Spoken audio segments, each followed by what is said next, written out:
let's make moist banana bread. These are the ingredients.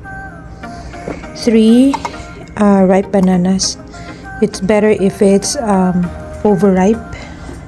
And we need baking powder, all-purpose flour, milk, vanilla extract, butter, 2 large egg, measuring cup, and the sugar, brown sugar. I'm also gonna put chocolate, some chocolate on top. So this is my own version. Chocolate moist banana bread. Okay, let's start.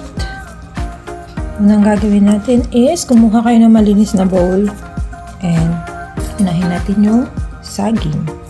Pwede nyo naman siyang putol-putulin or pwede nyo na ring ilagay lahat ng isang buo tapos sa kanyo na lang i-mash. Kasi yung ginagawa ko para madali siyang durugin.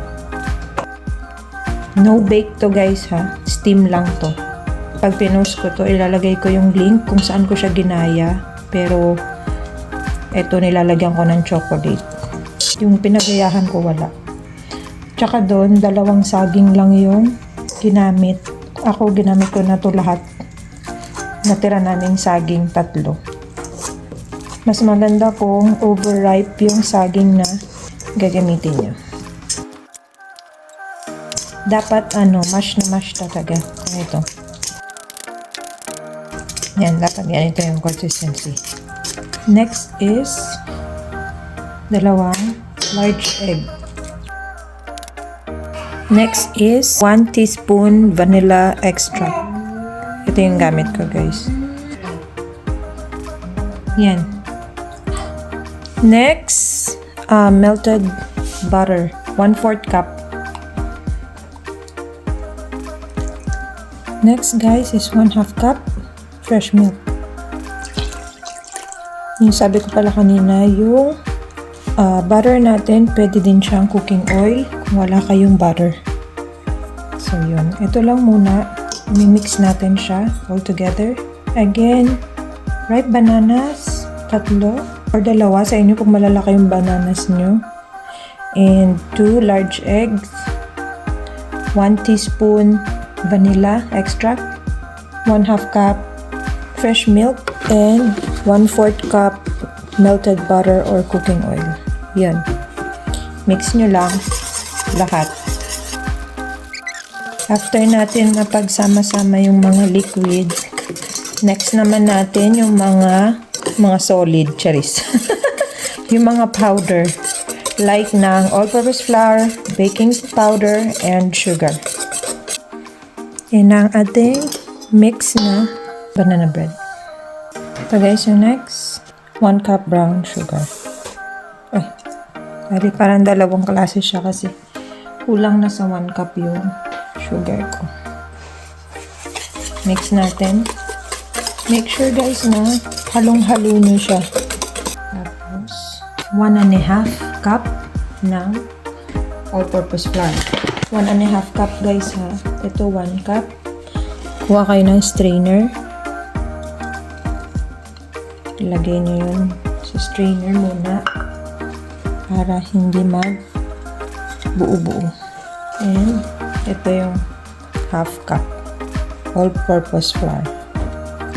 And then 1 teaspoon ng baking powder. Tapos dahan-dahan natin salain. Tanggalin natin yung mga buo-buo. Ngayon, i-mix na natin ang ating powder. Yung mga powder na nilagay natin. Again, 1.5 cup ng all-purpose flour and 1 teaspoon baking powder. Mix well. Grabe, ang bango niya. Medyo nakakangalay lang maghalo, pero push lang. Yan. Sobrang halong-halo na to. Set aside. Ready natin ang ating molder.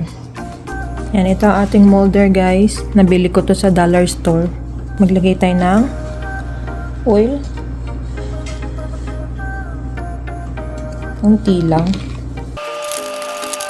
Para lang to sa hindi kumapit yung butter natin. Nagupit na rin pala ako ng parchment paper. Ito. Balik pa rin natin yung palagay kasi para hindi tumitiklop. Tapos, lalagyan din natin ito ng oil na very light lang. Yan. Okay na yan. Ganyan na yan. Nakatuldok lang yung ano. Char. Siyempre, iaano din natin. Ikakalat. Ang 3 beses ko na pala itong ginawa. Yung una ko is bake. Ito, tsaka yung second na gawa ko is steamed lang. No bake. Tapos, lagay natin ang ating ginawang banana butter. Let's try na. Ay, naharang pala yung kamay ko. Tapos, next natin guys, maglalagay na ako ng chocolate. Ito yung ginamit ko. Yung pinanlalagay namin ng chocolate sa mga ginagawa-gawa namin. Yung may ilaw. Thank you for the lights. I already washed my hands and ito yung dinurog kong chocolate. Ilalagay lang natin sa taas. Ano lang to eme ko lang. Yung pinaggayahan ko walang walang chocolate. Wala kasing mapagamitan na din ng chocolate na yun. So, ito naisip ko. Nagdurog lang ako ng isang cube. Sabihin nyo, minekos-mekos ko na to guys ha. Naghugas po ako. I wash my hand, it's clean. At kami lang din naman ni Mag yung kakain. Oh good. Tapos i-steam natin to for 45 minutes. Or it depends. Pag tinusok nyo siya guys, kung walang natitirang sa stick, good na siya. Pag may mga sumasama pa sa stick, then no. Patuloy nyo siyang lulutuin, isi-steam. Ito na guys, naglagay na ako ng water dito sa ilalim. Sa second layer itong ginawa natin. Kaso guys, maglalagay din ako ulit ng pang third. Ito kahit wala kasi nabasag yung takip nitong steamer nila Mag, nabasag siya. So, ito yung magsisilbing magiging takip niya. Actually, magko-cover kayo dun sa takip ng cloth para yung moisture hindi tutulo doon sa ginawa nyo. Sisip-sipin siya ng cloth. So, yan. Ganyan lang siya. Again, 45 minutes. Depende. Medium heat ko lang siyang lulutuin for 45 minutes. Balikan natin ulit. Okay, see ya! Done na ang ating chocolate moist banana cake. Banana bread. Pero yung pinagayahan ko sabi banana cake eh. Sabi ni Mag, banana bread lang daw. So, banana bread. Ito yung ditong part, nawala yung chocolate kasi umangat siya ng umangat. Dumikit siya dun sa steamer. Kaya, yan. Nawala yung chocolate. Pero okay lang yan. Hihiwain ko na siya kasi babaunin siya ni Mag para bukas. Babaunin sa work. Enjoy!